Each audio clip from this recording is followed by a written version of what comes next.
Welcome to Conversations in Music.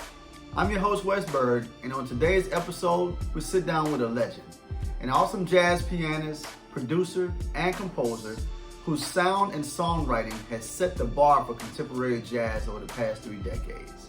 He's released more than 25 albums to date and has no signs of slowing down. Ladies and gentlemen, Mr. Jeff Lorber.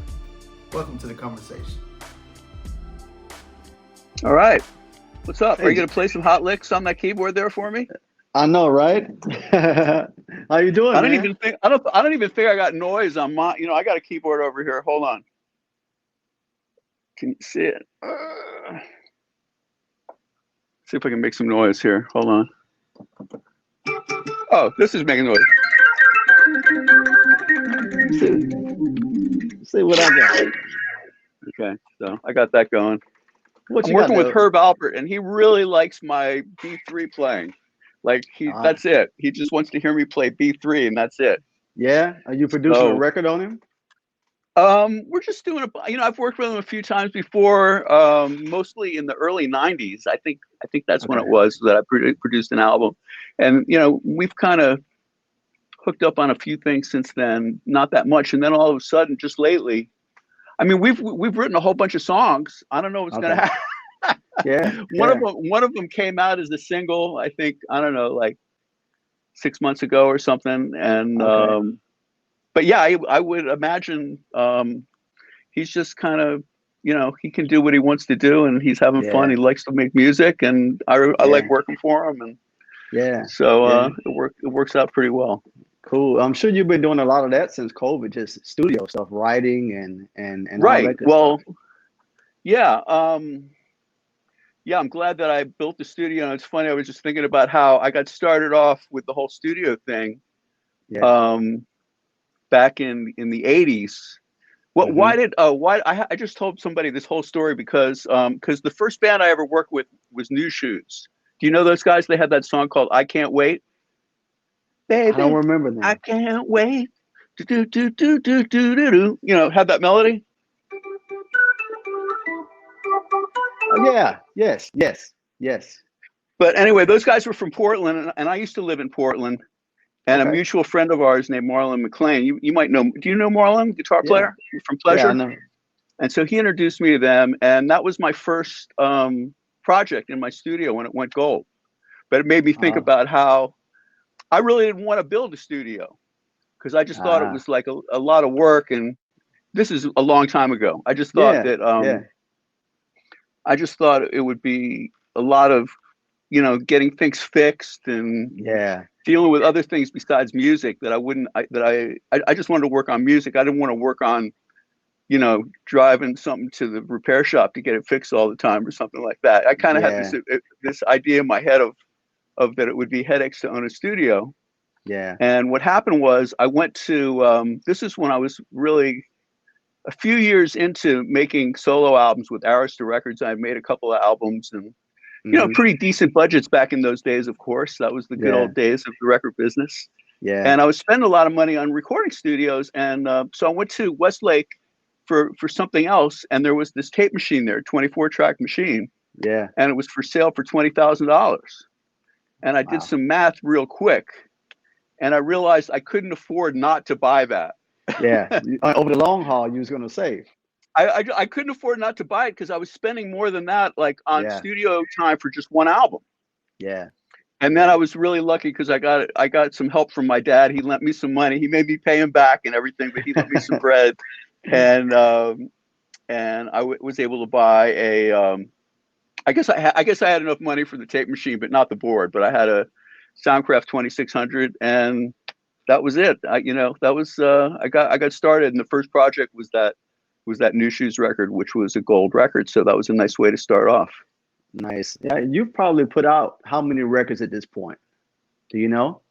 Well, I mean, well over 20, 25. Yeah. So it's, you count like Jeff Lorber and Jeff Lorber Fusion and a few other, there's some little other projects in there like Shades of Soul and which was just re-released to streaming services. It was sort of out of print for a while. And this thing I just did last year with Mike Stern, that was really, really fun. That was quite a challenge and a really great tour that we did together. Thank goodness that was like the last tour before we got before shut this down. pandemic. You know, it's so weird because it just life changed 100%. You know, and for everybody. Wow, nobody. I don't think anybody saw it coming. You know, I didn't see it coming. The main thing I was going to say is that that decision to put a studio into my house, and then over the years I've used it a lot, and I've made a lot of records, and then it kind of is perfect for what's going on now, where I can just stay at home and I have these fantastic tools to work with, and to make great sounds. And it looks like is that where you do your work right there too? It is. This is my space. All right. This is the Byrd box. Yeah. Well, that's good. I like that. The studio has definitely paid off because you recently won your first Grammy for Prototype, correct? Yeah. Well, that was nice. After being nominated quite a few times, and I sort of was very used to being there. Yeah. And then they say, and the award goes to not you, Herbie Hancock.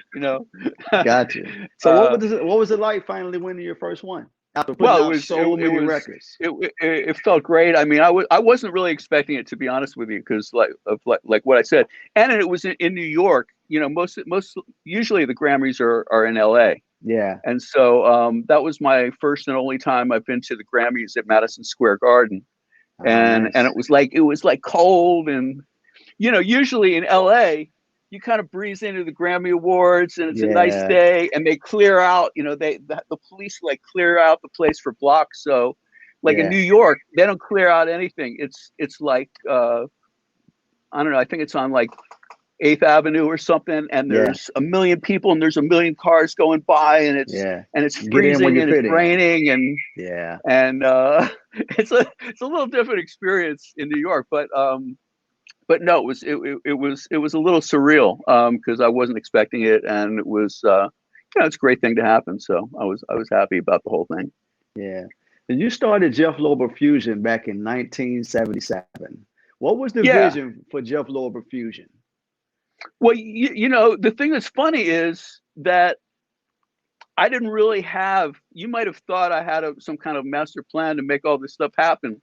But it was just sort of circumstances and one thing after the next that sort of led, it just kind of happened in a way, because I was living in the Portland area, actually over the border on the northern side in the state of Washington, but that's basically a suburb of Portland. Mm-hmm. And I had a gig teaching a jazz class at a local community college, and also something that they called swing choir. I guess they call it vocal jazz now or something like that. So I taught a couple classes there, and I was playing locally.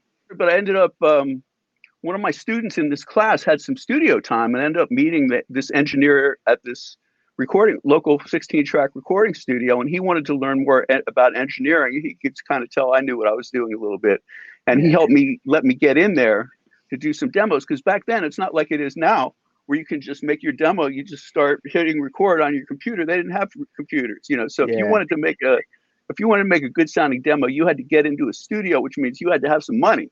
Yeah. Yeah. And so but it was just various things. Another thing was I was in a top 40 band. I was playing in top 40 bands. No way. And then I just decided to kind of start my own thing, partially because I had some African American members of my band, and some of those clubs kind of didn't want that, to be honest with you, in Portland. Yeah, it's a little bit like that out in the suburbs of Portland, Oregon. So I just figured, well, hey, let's just do something else. Let's do some original music and play some jazz. Yeah. And it was a slow start. I remember we played our first gig. We just got the door at a place called the Silver Moon Saloon in Southeast Portland, and we only made $5. The whole band made $5 for the door. Wow! That was our first gig. and that was part of the reason why I called the band Jeff Lorber Fusion, because there was so much rock and roll and blues, and especially then there was like this kind of country rock thing like Little Feat and Bonnie Raitt and that kind of stuff, which I really like, by the way. But that was pretty big in Portland. And I just wanted to let people know this is not Season of the Witch time, you know. This is fusion music. If you want, it was kind of like Truth in Advertising. You guys should come.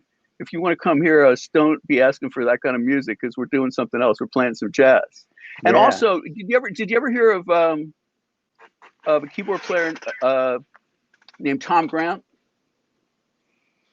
He's from Portland, Oregon. I don't think so. He made a few records, but he's a fantastic keyboard player. He still lives there, still plays locally. He played with Joe Henderson for a little while, and he's made a bunch of his own records. But I actually studied with him for a while. He was a really, really great player, like a great bebop player. I liked his bebop stuff more than anything else that he did. But anyway, he had a band, and it was basically, you know, quartet doing funky jazz. And it was like, oh, I want to do that. I want to do what that guy's doing. And so that was kind of my inspiration. And then as far as the music, I mean, the music was so exciting back in those days. In, you know, the early to mid 70s, there was Weather Report. You know, the first Herbie Hancock, the Fat Albert Rotunda, that was his first funky jazz album, really. Yes. And when I heard that, that was it. That was sort of something else. That was like, that's it. That's what I want to do. I want to play funky jazz like Herbie. I want to play that. And of course, I was a big fan of a lot of other music. I mean, Chick, I still love Chick. And I was, you know, I got so influenced by Chick Corea. And I was very influenced by, you know, just the history of jazz piano. You know, all the guys that played with Miles, like those albums, like Working with the Miles Davis Quartet and Cooking with the Miles Davis Quartet, all those records, like Wynton Kelly and Red Garland. Red Garland was probably my all-time favorite, really, as far as bebop. Yeah, as far as bebop goes. Okay. Big fan. Wynton Kelly, you know, close second. Yeah. Real close second. And of course, I love Bill Evans. I love McCoy. I spent a lot of time trying to sound like that, you know, because when you're a young man, you want to impress people. Yeah. So there's nothing to impress people like making all that noise on a piano like McCoy would make. Playing, you know, playing all those big chords that he would play back in those days. So, you know, I was into that. And of course, on the other hand, you had groups like the Crusaders. They were incredible influence. And music like Steely Dan, of course, and Earth, Wind & Fire. I mean, Earth, Wind & Fire was like, I mean, they were so influential for everybody, for jazz, R&B, you know, pop music. I mean, they just their footprint was just everybody. Absolutely. Like every R&B band was basically an Earth, Wind & Fire cover band in a way. You know, there wasn't one R&B band from the 70s into the 80s that weren't heavily influenced in some kind of way by Earth, Wind & Fire. And so there was just so much great music going on. George Duke, all the stuff that was coming out of Fantasy Records in general. And I was friends with these guys from Pleasure, and they were incredible. You know, Nate Phillips, Marlon McLean. I mean, the records they made, you listen to them now, a lot of people don't know. So, you know, whoever's watching this, go check out Pleasure. Check out Future Now. Check out the Special Things album. I mean, it's just amazing, amazing music. And I was lucky to meet those guys and hang out with them. And actually the interaction between Pleasure and the early Jeff Lorber Fusion was pretty important, because Dennis Springer, the sax player from Pleasure, he played on the Water Sign album, which was a big, it's one of my favorite albums that I've made. And it's an album that really put the Jeff Lorber Fusion on the map by far. And it also has that song Rain Dance on it. That's been my biggest kind of hit in terms of being sampled by a lot of hip hop artists. For those people who don't know, let's let people know what that is.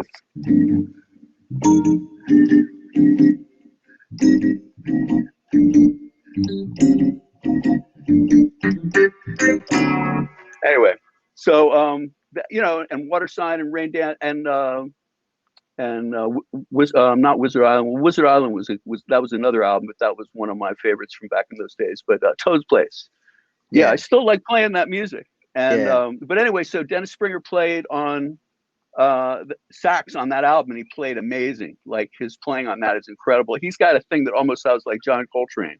You can hear on the Pleasure albums. There's times when he plays soprano sax, it sounds like John Coltrane. It's amazing. And then Marlon McClain was my good friend, and he helped produce a bunch of my albums and played my band.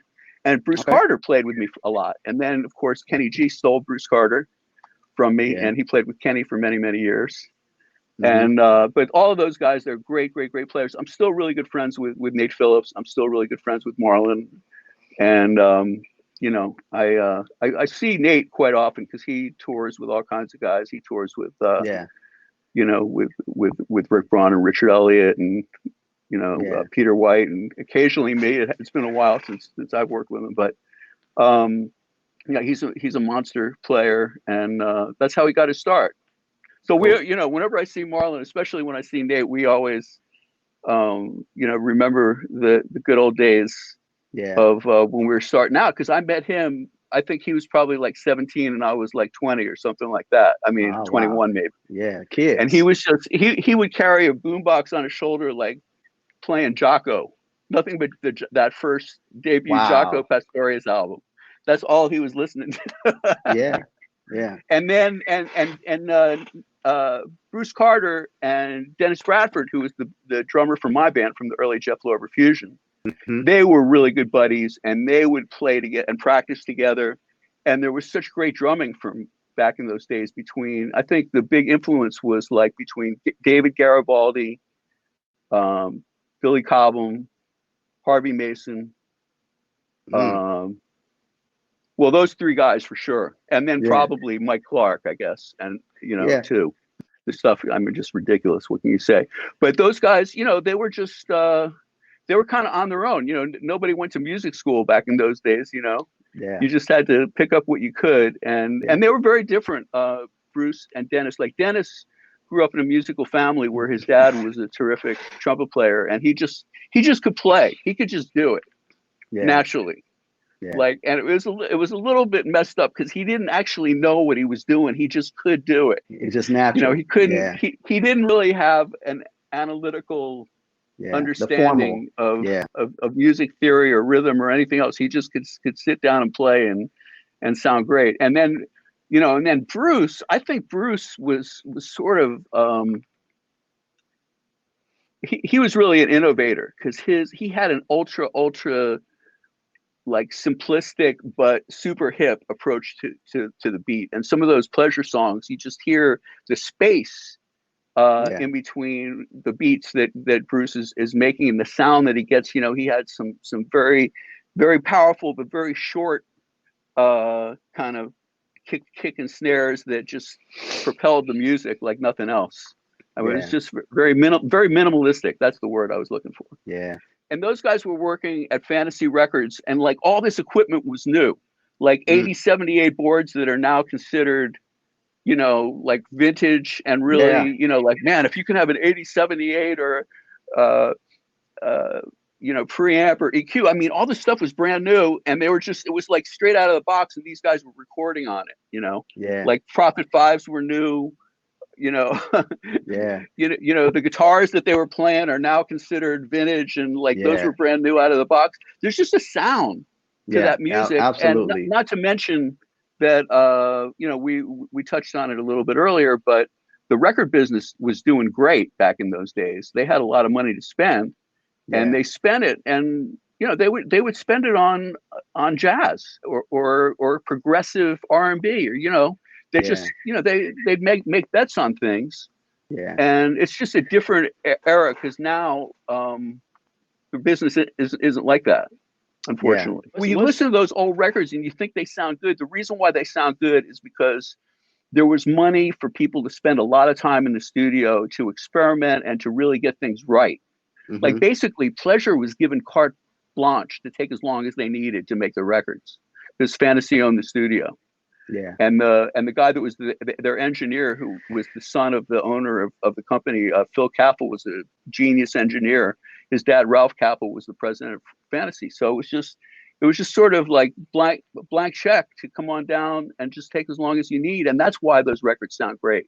Yeah. And not to mention, you know, these people are incredibly talented and Right. imaginative and musical, you know, that counts too. But Yeah. you know, that's one reason why some of those records sound so good. Like when I listen to like all the stuff that Quincy Jones was doing, like the reason why that stuff sounds so good is because he had these collaborators that were all geniuses. You know, Paulinho DaCosta was like a genius percussion player. Jerry Hay was a genius horn arranger. You know, Greg Gaines was, you know, and Louis Johnson. I mean, you know, John All Robinson. stars. I mean, all these guys, they all gave their A game, and they came to play, and they played together great, and there was a sense of camaraderie and a very, very, very high bar of excellence where people would spend the time to get it right. Yes. And an engineer like Bruce Swedien, I mean, that's why those records sound good. Yeah. It's like there's no weak link in the chain anywhere. Yeah. And supposedly, absolutely. I'm sure you've seen the interviews with Quincy where he'll talk about that they went through like 6,000 songs to find the 10 songs on the Thriller album. Yeah. I mean, that's what it takes. That's what it takes to make a record that's that good. Iconic, yes. And the music business. I mean, I love music today. I think there's a lot of good music being made, but it's not like that. Yeah. It's a little different. It's a little different than that. It's like saying, like, if you see the Great Pyramids or the Parthenon or something, we're not making that now. You know, that was made back then, but that's not what's happening now. Yeah. Yeah. You earlier you mentioned Herbie, you mentioned Chick, Bill Evans, and all these different people that you listen to. How did you carve out your own voice and your own sound to now what we know as Jeff Lorber's piano playing, keyboard playing? Well, like I said, like the whole thing was sort of, I didn't really have a plan, but when I look back and I look at what happened, I listened to my first couple albums and I could tell, oh, well, this song was influenced by Chick, and this one was influenced by Herbie, and this one sounds a little bit like Parliament Funkadelic because of I'm using the string ensemble and some crazy bass sound. And so I think most musicians start out like that, where you're trying to find your voice and you do the best you can. And you whatever you come up with, it's an amalgam of everything you've heard in your whole life. And I was lucky because I always loved music, and I grew up in a musical family. My mom played piano. She was a very good player. I used to hear her play classical music all the time. And I think that was a good time to grow up in terms of what was on the radio, the stuff that was being played on the radio, you know, Philadelphia international music and Motown, and the stuff from the 50s and 60s. I mean, it was an exciting time and the Beatles, of course, and everything that came after that. But I think by the time I got to the Water Sign album, all of a sudden there was more of my own sound. And if you want to sort of identify that sound, to me, the way I would explain it, it's music that is usually, you know, often funky, R&B based, sometimes Latin based, rhythmically. There's definitely bebop vocabulary in there. There's bebop a lot in the soloing. I think melodically, the way the songs are constructed, it tends to be more melodic, more like simpler melodically than fusion jazz. Like the early fusion jazz was, it was more radical, where you'd have like, I mean, so the early fusion jazz was things like you'd have the Cannonball Adderley band with like some white guy with a fuzz tone playing guitar, but the rest of the Cannonball Adderley band was playing, you know, well, of course, you had Joe Zawinul, who was a genius, that was playing with them also. But you know, it was just sort of, you know, avant-garde music was big in the you know, late 60s, early 70s. I mean, that was a sound that was influential too. But I think when you look back and you look at Weather Report, what they created, and you know, all these different groups that I mean, nobody ever heard anything like Weather Report before. Nobody ever heard anything like Earth, Wind and Fire. Nobody ever heard anything like the Crusaders. I mean, every one of these bands is totally unique, and they had their own, their own combination of elements, Yes. and that made them so great. And so that's the bar. That's where the bar was. Yes. And the bar was a high bar, really Yeah. high bar. Yeah. Yeah. How does that compare to now to you? Like the bar that I feel is exponentially low at this point. Yes. Um, Yes. not just playing, but also songwriting. I don't, Well, you know, well, I mean, the business that we're in is instrumental music, and unfortunately, the popular commercial from the standpoint that you're trying to make music that people like, not commercial from the standpoint that you're trying to make stuff that's mediocre. But you want people, you want to make people you want people to want to hear it, because otherwise, yeah. like, it's not as much fun if you're the only one that likes it. So that world has become small because kind of a niche, what they call niche music. And the reason why is because, we're just living in the internet in particular takes up like 90% of the space that's out there. I mean, music Yes. has a place in the internet, but we just, there's just modern life is so complicated. It's so fast paced.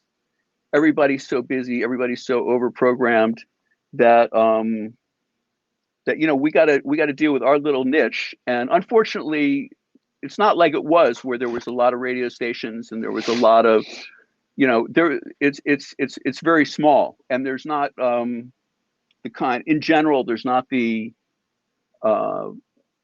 quality control is not there anymore, because what you hear is almost like random in terms of, oh, here's a song that's really great, here's one that's not so great. It's just because it's such a niche, it just doesn't get the attention that it needs to be curated, and you have to be your own curator, I guess, and find the stuff that you want. Everybody has to figure out what kind of music they want to listen to and how you want to discover it. It's more difficult now, I think, that way. But yeah, it's and it's become like the smooth jazz thing. For various reasons, it's become a little bit. For some people, it's become a little bit more formulaic, and it's easier for people to get into that haven't studied bebop and haven't studied music and don't have the history of, they haven't put in the time to really know who Wynton Kelly is, or to really know who, like, even to know who to know about Miles. Like, you can't really know about jazz music without knowing about Miles. You really need to know about Miles. You need to know about John Coltrane. Yeah. The founders and the forefathers. Yeah. And there's a lot of people out there that haven't put the work in to get there. And so that's what we have to suggest to our young friends that are coming up, that are doing what they're doing. But, even so, there are young people coming on the scene that are incredibly talented, that are making some noise, that are doing some real cool things. Snarky Puppy is doing cool things. Jacob Collier is doing cool things. Kamasi Washington is doing some cool things. Knower, that group Knower, if you know those guys, they're talented. They're doing some cool things. Check them out. They're good. They're good. And there's lots more than that too. So, and it's so hard for those guys to even survive, because there's so much. The infrastructure doesn't exist like it used to. Yeah. At all. Yeah. They got to really figure something out to make it to try to make it work. So when I see what those guys are doing, and they're finding an audience, and of course the younger generation wants to find their own heroes too, which makes total sense. That's true. And so I respect that a lot. So I'm interested. I've listened to a lot of your music, and I've had the opportunity to play with you on stage quite a bit over the last few years. When I sit down and learn your music, it's not so much difficult, but it's very intentional, and it's very that's the best word I can think of right now. But what is your songwriting process? Like, what comes to you first? Is it usually a melody? Wow, that's a good word, intentional. When I think of intentional, like the one musician that I saw that was that I watched and I said, like, man, that guy, everything he plays, he's really thinking it through before he Yeah, plays, and he absolutely. absolutely knows what the heck he's doing. And that Yeah. was Thelonious Monk. Oh, wow. I never Yeah. saw anybody as intense as Thelonious Monk. Like all those crazy chords he plays, he Yes. knows what he's doing. He heard it. Yeah. Yeah. He could hear it. There's a real genius because nobody's ever heard anything like that. That's a good example of here's a guy for whatever reason, he's got his own thing that's unlike anything you've ever heard in your life. And all you have to Yeah. do is hear him play on the piano for like 2 minutes and you know who Yeah. it is. Yeah. And it's just, but yeah, my progress, it's funny you should ask that because lately I've actually been going through a pretty cool period in terms of writing. I've been writing a lot just lately. And usually it starts off with a concept. You know, I just have a concept like I'll hear something and it'll make me like, it's kind of like, a lot of times it could just be a really, really small fragment of something, like 2 bars of something at a very particular tempo and a couple of chords. That would be enough to kind of get me going. And It's like, oh, I think there's something there that it's not like anything that I've ever done before, but I think I could take that somewhere and it could be really fun. And then I'm sure when you start writing music, it's just sort of like you start with a germ of an idea, you develop it, and you have to orchestrate it. You have to, you kind of come up with, you got an A section, and then you got to, a lot of times with the songs we write, the verse and the core, or the way that I write, the verses and the choruses are the same changes. Then the B section is something else, and then hopefully there might be a bridge, which is something totally else. And then you just kind of try to make it, and interesting and fun to listen to, and not get boring. But at the same time, it has to have unifying features that like hooky things that repeat, that kind of draw you in, and you want to hear that again sometime soon. Yeah. And so when you get into that process of developing it, then after a while, like sometimes it really comes together and it's like, wow, this is really happening, this is really good. And sometimes not, unfortunately. You do the best you can, but I keep like I keep all this stuff, and I continue to go through it for years, where I go through ideas that I've had, and then I'll listen back and I'll think, oh, well, that's a really good idea, except it's too fast or it's too slow, or this part of it is cool, but the next part of it's not so cool.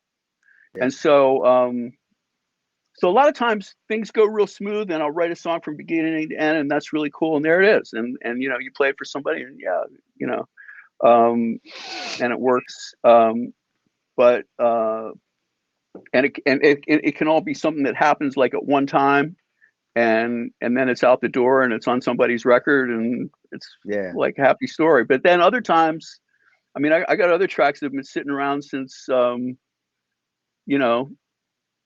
2001. And I'll go through it. It's like, oh yeah, this song for 2001, this is kind of cool, maybe we could do something with this. So that, I mean, that's the thing. To me, that's what's cool about Pro Tools, is you open it up and it comes back like whatever you had going at that time, it comes back exactly like that. It's like a snapshot that comes back in living color. It's like all the parts are there, the drums are there, and so you can decide to take a piece of that and make something out of it, or like we were saying, like change the tempo. But it's sort of a little bit of inspiration and a lot of craft. It's kind of like craft. Like if you're a sculptor and you're or you're making a piece of furniture or something like that. It's just there's a craft to it. And you have to go through all sometimes you got to go through all these steps of orchestration and checking out different changes, and that section is not as good as it could be, maybe I could try something else. And another thing that I use, one big tool that I use, is I write stuff down. And because I can forget it. I don't want to forget it. I got to write it down, and everything's got a date. And I have this is book number 29, so that goes all the way back to book number 1. Wow. And so when I'm checking out my Pro Tools sessions, and something says like August 28th, 2014. I can find my book that goes to 2014. And there's at least a 50-50 chance I'm going to find the changes written down in this book. Yeah. And that'll save me time for having to sit down and figure out what the heck I did to make that. Yeah. What kind of chords are going on. Yeah. But also, I kind of feel like when you write stuff down, it just the process of writing it down, and you see it on paper, like you think about it a little differently, and that can help. Yeah, that can help. It kind of makes it more solid. Yeah, it's using, like, you're looking at using a different part of your brain to write these symbols down on a piece of paper. Yeah, and that can help out. Or sometimes you can just, like, if you're taking a solo, you can just kind of look at the changes, and it can free you up a little bit, because you don't have to remember the changes. You can just like read them and then kind of play through them that way. It can be it can help out. But that's that's one of my real important tools. Earlier you mentioned about sampling, and you mentioned hip hop artists. Now, a lot of this music you wrote with jazz intentions, and hip hop is a totally different audience. What was that when you started getting hip hop artists? Because one of the biggest ones, like you said, is Rain Dance, that was sampled by Biggie, Notorious B.I.G. I know you see me on the video. I know you heard me on the radio. But you still don't pay me no attention. Listening to what your girlfriends mention. It's cool, not trying to put a rush on you. I had to let you know that I got a crush on you. So when you started tapping into that other audience, what did you think about your music going into a whole different genre? Well, I was really thrilled, because I mean, like, the first time I ever heard it was that song, and I was just driving around my neighborhood, and I just figured, like, hey, let me put on this hip hop station and see what they're playing. They were playing my song. It's like, huh? Because nobody had told me. I didn't have any warning that a lot of times you will get a warning. You will hear something. Yeah. But at that particular one, nobody had called me, and so that was pretty shocking. But I'm really glad, especially because like, that was from a record that came out in 1980. Mm-hmm. I mean, that record had its life, and it had its fans, and a lot of people bought it. But now it's a whole new generation of music fans are enjoying this old song of mine. I mean, it's fantastic. Yeah. I'm thrilled that it remains relevant in some kind of way. Yeah. And I mean, I'm not the biggest fan of hip hop, of everything, but I do like some of it. Yeah. And I think there's a lot of creativity involved. And I mean, I do listen to modern music on a regular basis. I listen to the Spotify New Music Friday every week. Okay. And I'm just trying. I think it's important to kind of stay in touch with what's happening, with new ideas that are coming along, and to listen to popular music, and to listen to what kind of chord progressions they're using, what kind of tempos they're using, what kind of sounds they're using, what kind of recording techniques, are they using a lot of reverb, or is it dry engineering? Just to kind of stay in touch with what's going on, with what the majority of people are hearing. Yes. And so even though I'll go through weeks where I'll hardly hear anything that's coming out that I like, and then all of a sudden, like, a week would come where there would be like 5 songs that I think are kind of cool. Yeah. And like this group Anderson .Paak. Yeah. You know those guys? Yeah. Like, they're one of the few groups out there that is kind of funky. They're popular. They're funky, and and they have some jazzy chord changes. Absolutely. So when I hear that, it's like, wow, that's great. Yeah. Refreshing. Very refreshing. It's like, I can get into that, Yeah. Yeah. Or even Pharrell, I think in general, he's pretty creative. He's somebody I really respect, and he does very interesting things as a songwriter and as a producer, and Timbaland too, I guess. And so I just kind of try to look for those kind of voices of talented people that are out there. I mean, Drake. I mean, it's not like I want to hear that all day necessarily, Right. but I listen to Drake's records and I hear, wow, that's a good record. Like it's mixed good. It's got a good sound. And then Drake himself, it's not just rapping, it's melodic. He kind of sings. Yes. So, I mean, to me, that is like, why don't they all sing? That's a winning thing, you know? Yeah. It's musical. I mean, a lot of them do now, of course. Yeah. But you know, that's, yeah. So if so I guess at the top level, you hear music that's pretty good, you know, like artists like Ariana Grande or Halsey or even those K-pop groups sound pretty darn good, you know. The production on that is like, wow, that's hitting pretty hard. I gotta say, and they have like usually like a lot of those songs, they tend to be like more interesting, you know, more harmonically interesting, more production interesting, engineering, and you know, you might hear a few more chords, you know, a few more chords going on. And then when you hear a song that has like actually different chords for the verse and the chorus or something, it's like, wow, there you go. I mean, right. Yeah. You don't hear that so much nowadays. Yeah.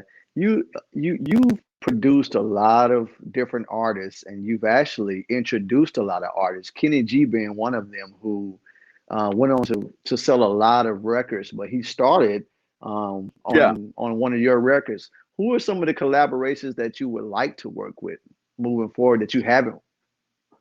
You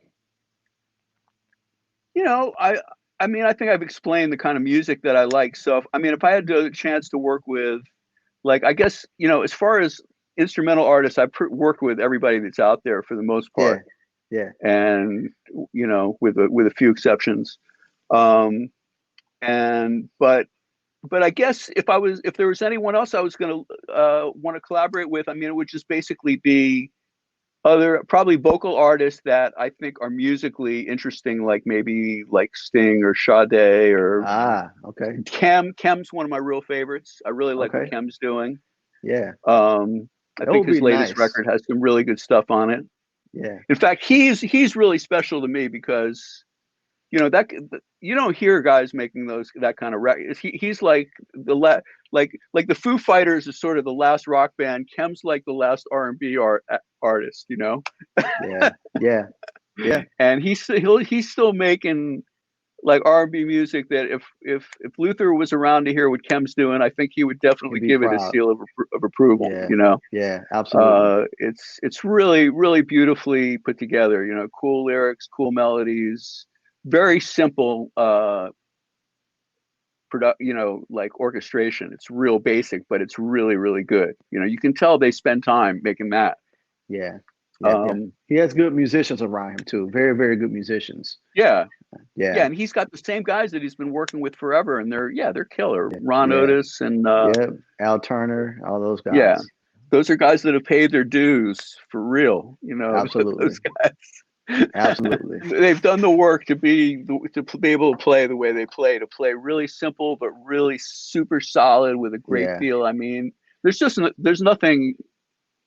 You know, when you hear that, it's just you got to enjoy it. When you hear people that have that kind of skill as studio musicians, you got to really and they play with the same. They play with the same discipline live too. I've heard them live several times, and it sounds just like the record. I mean, literally just like the record. You know? I think they're all on the same page. It's like it's like that's it. This is the way this music is put together. It's put together right. We're gonna play it right. That's it. End of the story. Yeah. I mean, that's you know that there's so much power in music. You know, when you put that stuff together the right way, it's like Steely Dan is one of my all-time favorites because those records are just put together so well. Absolutely. The playing, the orchestration, the writing. And there's so many surprises. Mm-hmm. You know, there's always surprises. There's odd bars. There's odd phrases or lyrically stuff that's very kind of off the wall and unusual and makes you think like, wow, what's he talking about there? And beautiful background vocals and incredible horn arrangements and you know, so or Toto is another group put that Yes. stuff together right. So when you Yeah. put that stuff together right like that, it's Yeah. got power, you know, it's Yeah. got lasting power. You can listen to Yeah. that like forever and it still sounds really good. James Timeless. Brown. Yes. Yes. I did want to ask about jazz, funk, soul. Yeah. How did that group form? Whose Well, idea was it? I think you know, mainly me and my manager Bud Harner, and who works with Chapman Management, and you know we're always putting together like different kind of groups for touring purposes. You know, packages Hmm. is what they call it when you put artists together. And I've known Paul like forever. We've been buddies like forever. Paul Jackson Jr. And Everett, I didn't know quite as well, but I'd worked with him a little bit, and we had done some touring together. And well, actually, before Paul, there was Chuck Loeb, who Yes. the amazing guy and amazing player.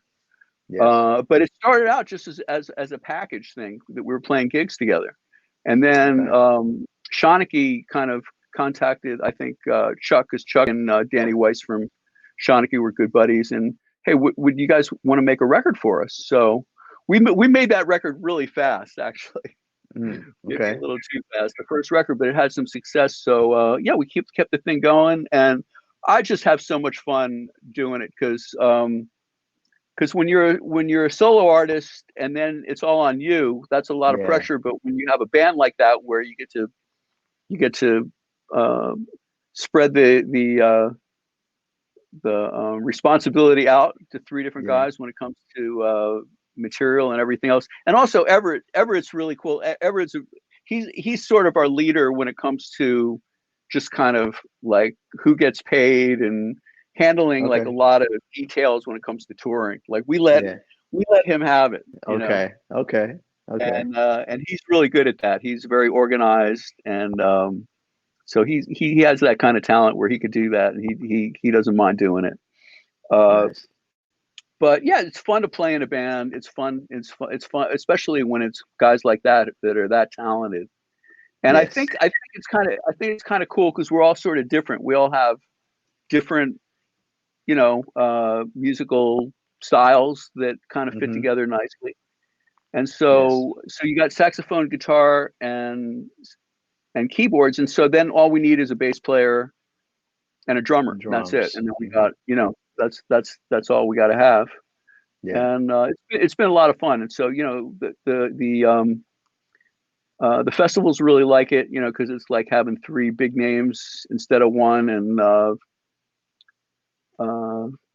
yeah, so it's been a cool thing. I hope we can keep doing it. Yeah. So a few years ago, man, I know you had a few health problems. And I didn't know that Yeah, you had kidney problems, and your wife actually donated you a kidney. that's right. She, How, she doesn't have to give me no more birthday presents or Christmas presents. She's all set, for that. For that. yeah. But yeah, no, I've been very lucky because actually, I think this is going on 16 years. This November 16. 23rd, I think. It'll be Ah, 16 years, and that's really good. Like when I go see the folks at the transplant mm-hmm. uh, center at UCLA, and Yeah. they look at my they open up my file and they say like, oh, 16 years. Oh, that's really good. You're doing Yeah. great. Yeah. Yeah. They got a big smile on their face, and I got a big smile on my face too. So I've been very That's lucky with awesome. that. Yeah, it's That's been great. awesome. During that time, did it affect your touring? Did it affect just musically stuff during that time when you were going through it? Um, no, I mean, not particularly because uh, I mean, before I got the transplant, I was affected by, I basically had kidney failure. So when you have Mm-hmm. kidney failure, you're sort of anemic and you're Mm. cold, and you're not getting enough red blood cells, and to nourish all your organs and everything. And but luckily nowadays they have some drugs for that. They have some drugs that can help that, and I was taking those. And so yeah, before I had the transplant, I was having some problems, not terrible problems. Okay. But as soon as I had the transplant, I was basically like back to normal and I was in good shape. Nice. I actually played a gig a month later after I had the transplant. Wow. And like I played a New Year's Eve gig Yeah. with Rick Braun and Richard Elliott. Nice. And to be honest with you, it took about a year to get like totally 100% back to normal, because that takes a long time when you have like when they cut you open and they do stuff in there, and then it's got to all knit back together and fix itself. Just been very fortunate overall. It's been hardly, very, very few problems. And because, you can't have problems when you have a life-threatening disease like that. And, but the good news about a kidney transplant is when it comes to transplants and that kind of major surgery like that, this is the most common one that's done. And they really got it kind of figured out. They know how to, they got a pretty good batting average of it being successful most of the time. Nice. So if you're gonna get a transplant, that's the one to get. Gotcha.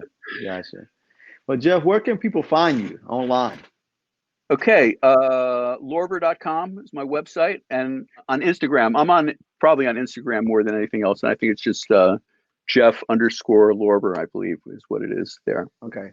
Needless to say, we're not doing a lot of touring at this point, but I do have a gig at the moment. It might get canceled, but at the moment it's on. I'm playing on December 5th. I think it's called the Rosemont in Chicago. It's like this. It's this hotel that's near the airport over there. I'm going to go play that gig on the 5th. Okay. And but other than that, I guess we got to wait another year or so to get back on the road. It seems like. Yeah. Any new projects on the horizon? It's funny because I just have not. I've just been working with a lot of other people. I just finished a record with a vocalist named Carol Dubach that's coming out. Okay. There's a sax player that I didn't produce, but Jimmy Haslett produced, and I kind of wrote most of the album. And his name is Randall Clark from Salt Lake City. I did like 4 tracks on Norman Brown's record. I did 3 songs that I worked with Rick Braun and Richard Elliott on Richard's new album. And looks like I got about like 12 or so songs that I'm working on with Herb. I'm not sure what's happening with that. Yeah. You're busy, man. It's been good. Yeah. That's good. And there's this guy named Alexander Zonchik, who's a flute player from Detroit. And I've been working on his album like forever, but he is always touring and playing. So now that nobody's touring and playing, we managed to finish that one up. So he's got a record that just came out. Okay, and that's one that I really like because it's got a lot of interesting cover songs. We got a song called Bottom Heat, which is a song that George Duke produced on Raul de Souza. It's a really killer fusion jazz track. And then we did a bunch of other. Because the guy's a flute player. We covered a song by Jethro Tull, the rock band. And we did a nice version of that. So we got some interesting songs. And Alexander used to play a lot with Bob James. We did one of Bob James's tunes called Nightcrawler. Right. I think that might be the best song on the album. Yeah. So I love that song. That was a fun one to do. Yeah, cool. Last question, Jeff.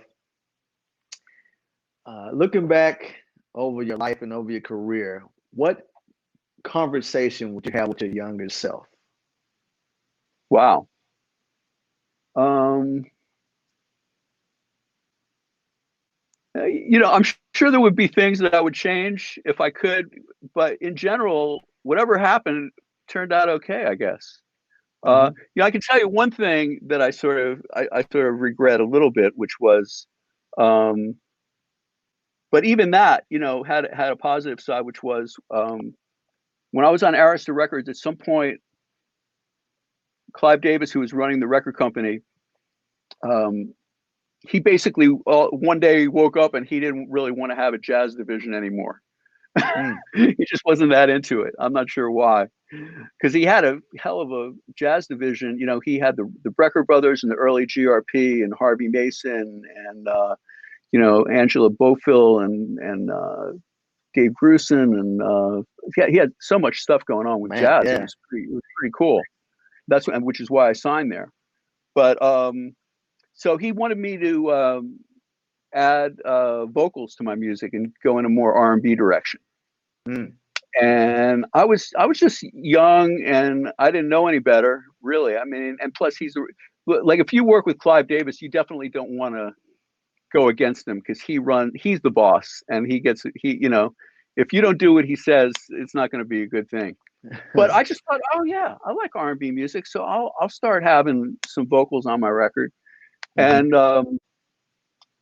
And at that time, like the Pat Metheny group and my group, we were playing like all the same festivals and doing a lot of the same gigs. We were basically on the same trajectory.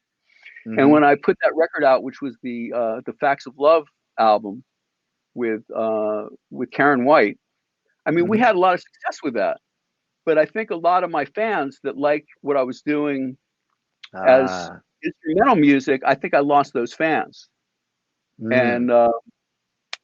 And so that led to, and then I kind of didn't dig what was happening either, that all of a sudden I was doing all this vocal stuff and, you know, this isn't what I really want to do. So anyway, there was a period of between 1985 and 95, almost 10 years, where I just was basically a studio musician in the studio scene in LA, which was great. I mean, I learned so much and I really enjoyed it and I played on so many great albums. Mm-hmm. But I mean, that's what happened to me, and you know, things worked out okay. Yeah. But it would have been interesting to take that other door and to see what would have happened if I didn't do that, and I had been like more on the same trajectory as Pat Metheny was on, and stuck with the jazz fusion music. Yeah. That might have been that might have worked out okay too. Wow.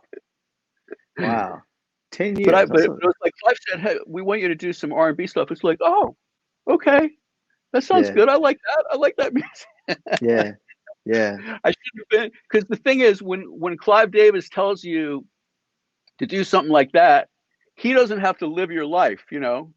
Yeah. You have to live with that decision.